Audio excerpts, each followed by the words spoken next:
Assalamualaikum warahmatullahi wabarakatuh. Waalaikumsalam warahmatullahi wabarakatuh. Hamdan wa syukran lillah, salatan wassalaman ala rasulillah, amma ba'd. Hadirin rahimani wa rahimakumullah. Pada kesempatan pagi hari ini saya akan berbicara tentang naik turunnya iman. Rasulullah sallallahu alaihi wasallam bersabda, "Al-imanu qad yazidu wa qad yanqusu." Iman itu kadang-kadang naik, kadang-kadang turun. Ya. Kapan iman itu naik dan kapan iman itu turun? Ya, yazidu bit ta'ah wa yanqusu bil ma'asi. Iman itu naik, bertambah apabila gimana Mas Ding? Bit ta'ah, apabila kita ya banyak berbuat kebajikan, mentaati perintah Allah Subhanahu wa ta'ala. Wa yanqusu bil ma'asi, dan iman itu akan berkurang, ya. Bahkan di akhir zaman yang penuh fitnah ini, sayati an ummati zamanun, akan datang umatku di suatu masa gitu ya. Gimana? Yang lebih ngeri lagi, wa yusbihu mu'minan wa yamsi kafiron. Pagi-pagi masih beriman tapi sore-sore sudah kafir. Naudzubillah min. Wa yamsi mu'minan wa yusbihu kafiron. Sore-sore masih beriman, pagi-pagi sudah Masya Allah. Naudzubillah min. Ini fitnah akhir zaman. Mengapa fitnah akhir zaman begitu kejam? Ada yang tahu kira-kira? Ya, mendekati datangnya hari kiamat, ya, maka fitnah-fitnah itu Allah keluarkan satu persatu, sampai fitnah yang paling besar itu ada yang tahu apa? Iya, datangnya Dajjal. Makanya kita hari-hari dalam sholat kita membaca apa? Allahumma inni a'udzubika, terus min adzabin jahannama wa min adzabil qabri wa min syarri fitnatil mahya wal mamat wa min syarri fitnatil masihid dajjal. Ya kan? Coba ketika kita membaca doa itu, ya, kita resapi. Kenapa kita berlindung kepada Allah dari godaan-godaan hidup, godaan-godaan mati, godaan-godaan dajjal, ya? Orang hidup pasti selalu digoda, ya enggak? Ya. Nah, godaan-godaannya macam-macam. Tapi godaan yang paling berat nanti Dajjal. Nah, sebelum datangnya Dajjal ini diuji, ya. Sehingga keimanan manusia selalu terkadang naik dan turun.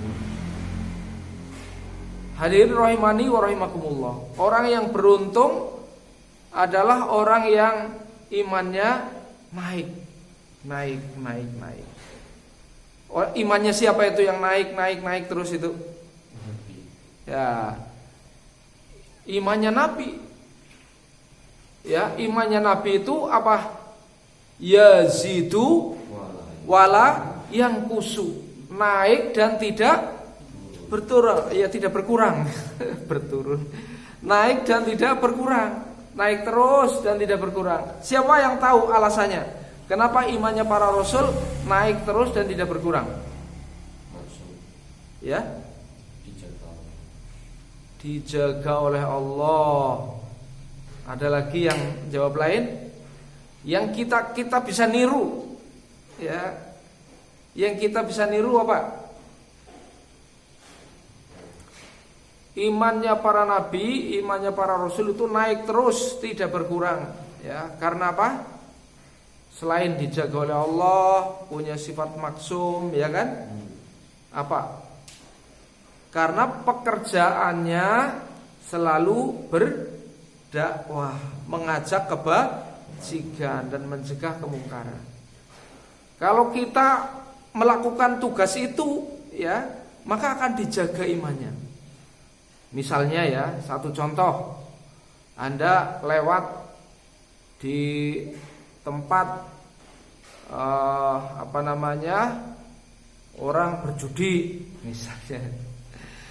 Anda niat dakwah di situ ya, berbuat bajik, tidak mencela, tapi punya riso kuat, berdoa, kemudian mengajak dia kepada kebajikan, kita bawa ke tempat yang mulia, ya, mungkin di masjid.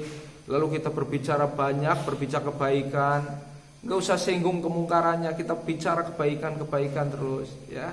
Iman kita mau bertambah apa berkurang kira-kira? Bertambah. Tapi sekarang misalnya kita berada di orang yang berjudi, gitu ya. Kita tidak berdakwah, kita lihat-lihat, diam saja, terus kita lihat-lihat, gitu ya.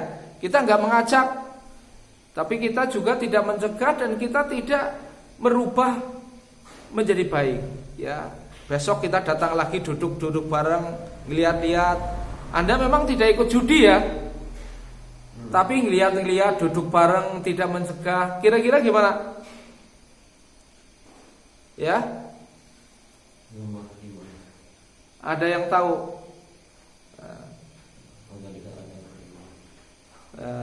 Bukan adhaful iman.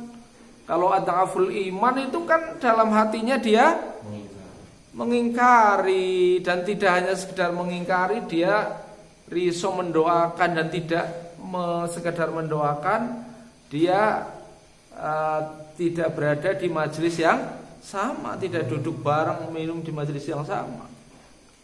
Kenapa Bani Israel dilaknat oleh Allah? Ya, ada yang tahu? Karena apa? Karena hari ini mungkin dia berbicara bareng berbicara, takutlah kalian kepada Allah, ya. Tapi besok duduk bareng-bareng lagi, ya kan? Duduk bareng-bareng lagi, sudah nggak kuat lagi mengucapkan takutlah kalian kepada Allah, ya. Lama kelamaan hatinya disatukan, ya. Naudzubillah min dzalik.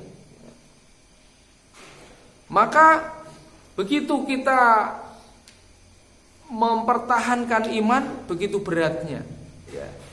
Makanya ketika kita melihat kemungkaran, bagaimana yang benar itu? Begitu ya. Harus yughayyiru biyadihi, ya.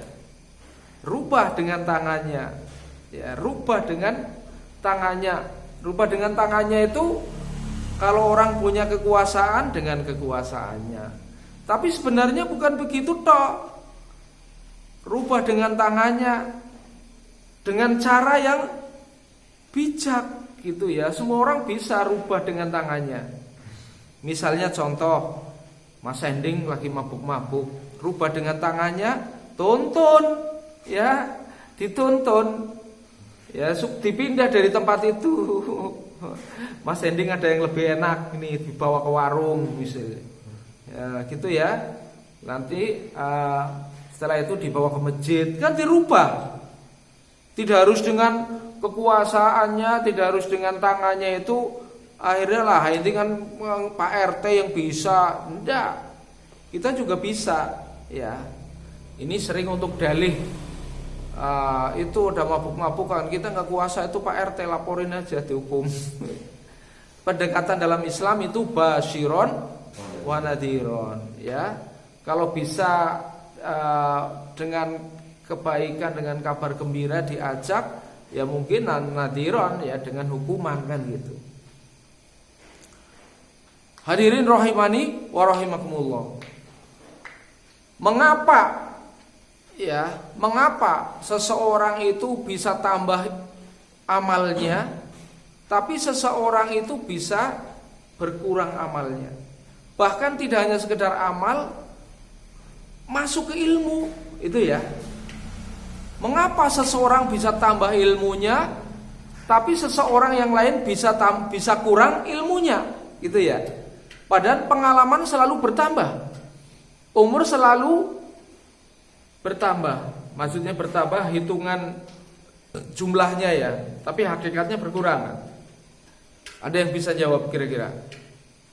Misalnya hari ini hafalan Qur'annya 5 juz. Ada yang besok itu menjadi 6 juz, tapi ada yang besoknya lagi menjadi 4 juz, iya enggak? Ada yang bisa menjelaskan kira-kira? Gimana? Mas Ika bisa menjelaskan? Gimana? Ya. Jadi hafalan itu bisa bertambah ya dengan taat, dengan strategi yang benar, ya kan? Kalau orang sibuk banget ya, kemarin kita udah ngomong-ngomong ya Mas Ding ya, gimana cara mempertahankan hafalan? Ya, kita murojaah aplikasi, ya digunakan di waktu sholatnya, ya kan? Jadi kalau orang mau hafal Quran, sholat sunnahnya itu qobliyah ba'diyah tidak terjaga, apalagi sholat tahajud, duha, isyraq dan sebagainya, ya itu nonsen ya. Orang mau hafal Quran minimal qobliyah ba'diyah itu dijaga minimal. Qobliyah ba'diyah, sholat tahajud tidak dijaga, nonsen. Ya, kenapa? Ya, kapan dia ngapalkan? Padahal hafalan-hafalan yang sudah diperoleh dia bisa pertahankan melalui sholat-sholat sunnah. Dia bisa berpanjang-panjang sholat sunnah-sunnahnya sambil menghafalkan. Ya, ini dilihat dari likullin ja'alna minkum syir'atan wa min haja. Dilihat dari metodologinya, ya. Salah dalam metodologi, ya kan. Maka seruan kepada orang mukmin, ya ayyuhalladzina amanu aminu billah. Wahai orang-orang yang beriman, berimanlah kepada Allah. Juz berapa Mas Hending itu? Ya ayyuhalladzina amanu aminu billahi wa rasulihi wal kitabil ladzi nazzala ala rasulihi wal kitabil ladzi anzala min qabl. Juz berapa itu? Kalau enggak salah juz 5 akhir ya kesini ya. Ya. Jadi kenapa orang beriman itu disuruh beriman?